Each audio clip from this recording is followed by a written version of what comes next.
Buffett is sharing his thoughts on tariff. So let's listen in. Roil the financial markets. Can I just ask you a couple of questions about kind of how you see the state of the economy right now? Well, I think that's the most interesting subject in the world, but I can't talk about it now. I really can't. How do you think tariffs will affect the economy? I mean, tariffs are actually, we've had a lot of experience with them. They're an act of war to some degree. How do you think tariffs will impact inflation? Over time, they're a tax on goods. I mean, the tooth fairy doesn't pay up. I mean, and you always have to just, and then what? You always have to ask that question in economics. Always say, and then what? So is there an answer for that when people say, I mean, this is what I think Reagan explained too, right? I should pull up the Reagan clip. I'll pull it up later, where tariffs, but then the retaliation comes, and that's the problem. That's one of the reason I think President McKinley, who was supposedly the tariff man, according to President Trump, again, McKinley himself called him the tariff man too. He gave up on the tariff idea because the retaliation comes. Inflation persists, consumer prices keep going up. When's the end in sight? No, prices will be higher 10 years from now, and 20 years from now, and 30 years from now. And what do you think about what's happening in Washington right now? About efforts I think it's Washington. Yeah. It's, technology changes things, all kinds of things, but Washington is Washington. And the problem with politics is that you tend to have to make tiny compromises as you go along. And what do you think about Elon Musk's efforts to cut? Well, I better not get into that. Oh, Do you talk to him at all? I've talked to Elon a few times. And any thoughts about his current efforts in Washington? No, you've always been bullish on American companies. Majority. Yeah, he still doesn't want to talk about it. He has gotten a little old. I follow him every year. I watch his Berkshire meeting. You can tell he's getting old. Brain is still sharp. That's why we're listening.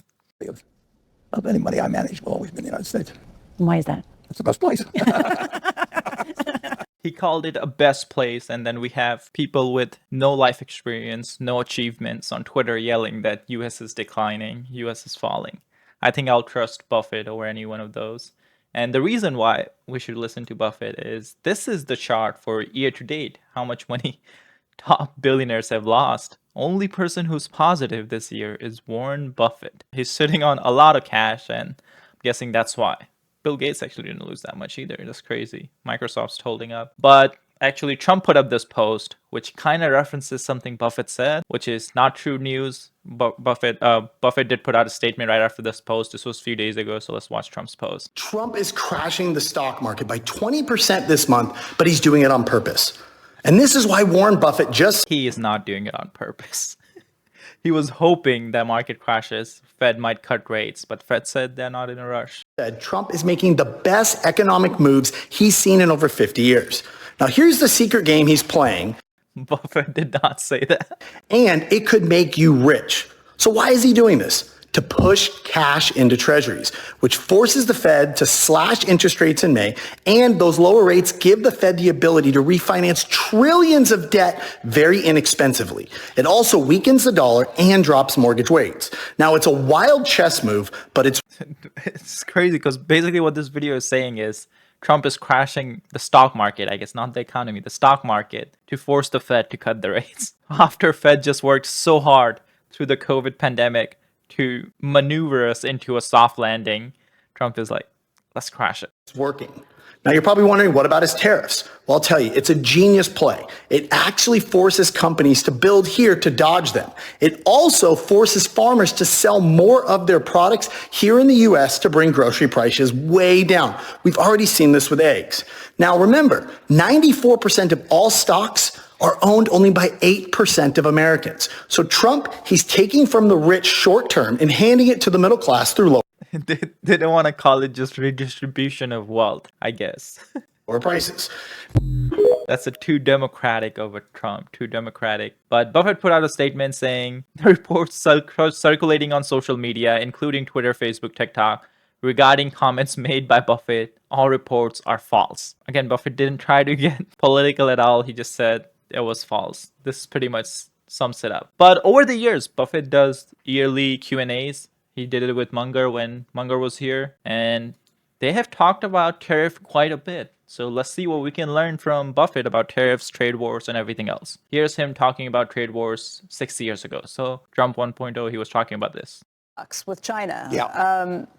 How big of a deal is that? What have you seen on your companies, on your investments? Well, I see the monthly reports from the companies come through, and a fair number, not in insurance at all, obviously, but a fair number of the tariffs have had some impact. Now we're talking 10% tariffs, And a number of them say if it were 25%, there'd be some big adjustments. Some of it, the suppliers have swallowed over in China. And so again, everyone's saying that, not everyone, I guess this is pretty much if you're pro-Trump or not, because I've seen many Republicans come out against this tariff plan. So it's clearly Trump is losing some party support. But if you're pro-Trump, you're saying other country will pay for the tariffs, which again, and if you're anti-Trump, you're saying that consumers will pay for the tariff.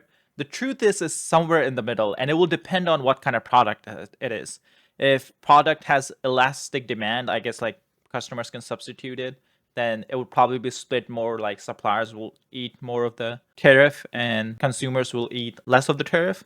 But that doesn't mean consumer prices won't go up, but they just won't be paying the whole 20%, the whole 34%, whatever that country has. But it's going to be somewhere in the middle, and it's going to be depending on the product. Like some product, it may be like consumers paying almost all of it. And some products, it could be like suppliers paying almost all of it. some we split with them, but it pushes prices up. I mean, there's no question about that. But it hasn't had a big effect at 10%.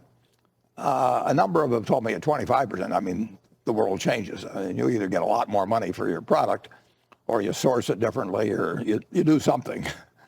So are you relieved to hear of the deadline being extended and being pushed off, that March 2nd, it's not all going to go to 25%? Well, I'm relieved at the idea that there's still some chance that sense will prevail. It is bad for China. It's bad for us if we get into some kind of a trade war. And again, this was Trump won, so these aren't the comments about recent tariffs. Negotiations are tough in something like this. This is a big deal to both countries, and to some extent, you're playing a game of chicken, and because it hurts both countries.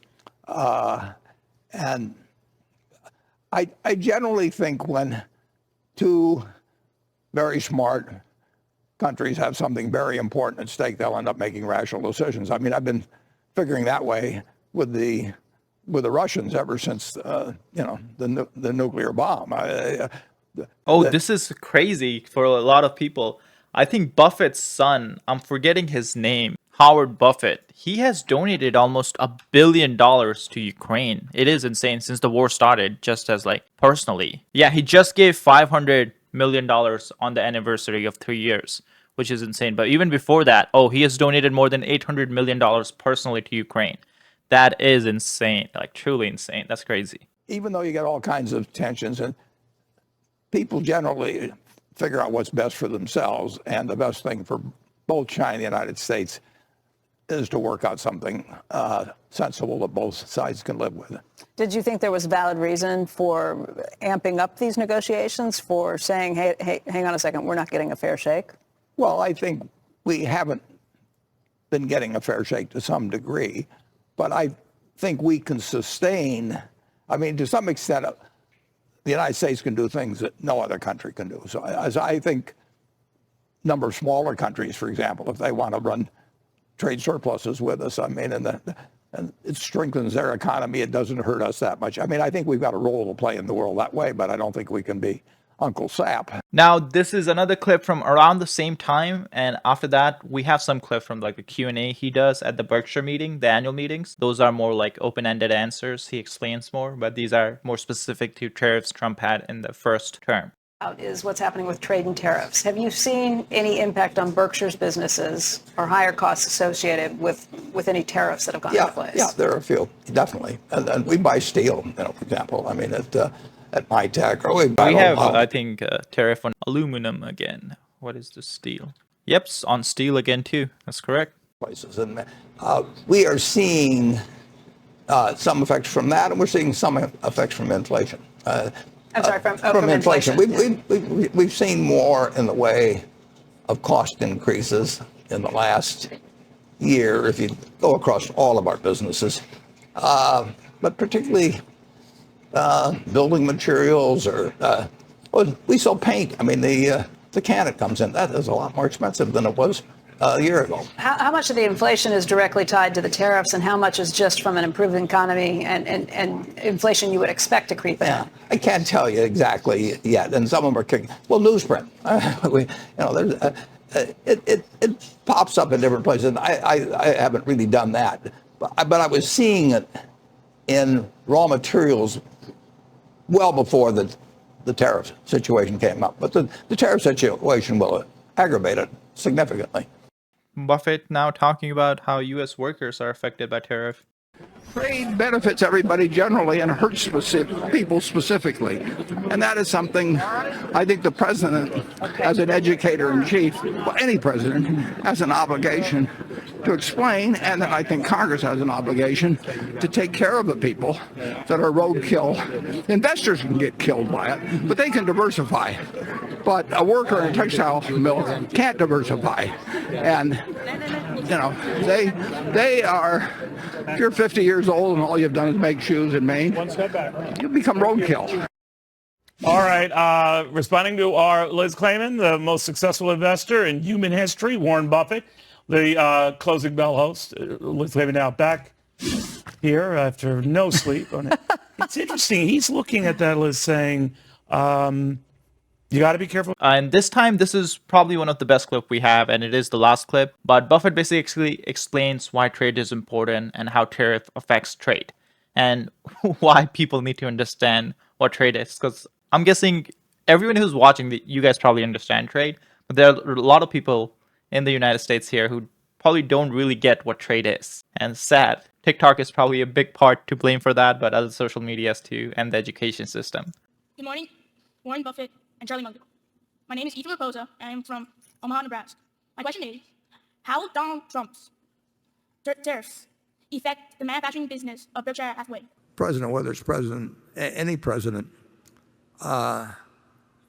needs to be an educator-in-chief, which Roosevelt was in the Depression. That's why he had those fireside chats, and it was very important that he communicated to the people what needed to be done and how, and what was happening around them. And trade is particularly difficult because the benefits of trade are basically not visible. You don't know what you would be paying for the clothes you're wearing today if we'd had a rule they all had to be manufactured in the United States, or what you'd be paying for your television set or whatever it may be. No one thinks about the benefits day by day as they walk around buying things and carrying on their own business. The negatives, and there are negatives, are very apparent and very painful. And if you're laid off, like happened in our shoe business in Maine, and you are been a very, very, very good worker, and you are proud of what you did, and maybe your parents did it before you, and all of a sudden you find out that American shoes manufactured in America, are not competitive with shoes made outside the United States. You can talk all you know about Adam Smith or David Ricardo or something and explain the benefits of free trade and comparative advantage and all that sort of thing. And that doesn't make any difference. And if you're 55 or 60 years old, to talk about retraining or something like that, so what? It is tough in politics where you have a hidden benefit and a very visible cost to a certain percentage of your constituency.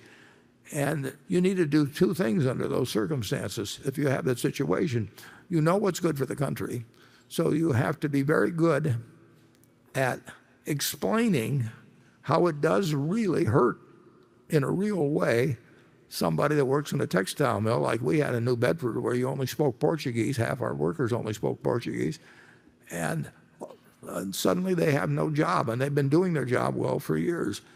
You've got to do two things. You have to understand that that's the price individuals pay for what's good for the collective good, and secondly, you got to take care of the people that were retraining as a joke because of their age or whatever it may be, and you've got to take care of the people that become the roadkill in something that is collectively Well, how do you good. even retrain someone? That's the tough part when they're 55, 60. Like that is the hardest part. That's why I guess so many old people working at like Walmart, Kroger, stuff like that. The industries just disappear. Collectively good for us as a country, and that takes society acting through its representatives to develop the policies that will get us the right collective result and not kill too many people economically in the process. And we've done that in various arenas over the years. The people in their productive years do help take care of the people that are too old and too young. I mean, every time a baby is born in the United States, we take on an obligation of educating them for 12 years. It'll cost $150,000 now.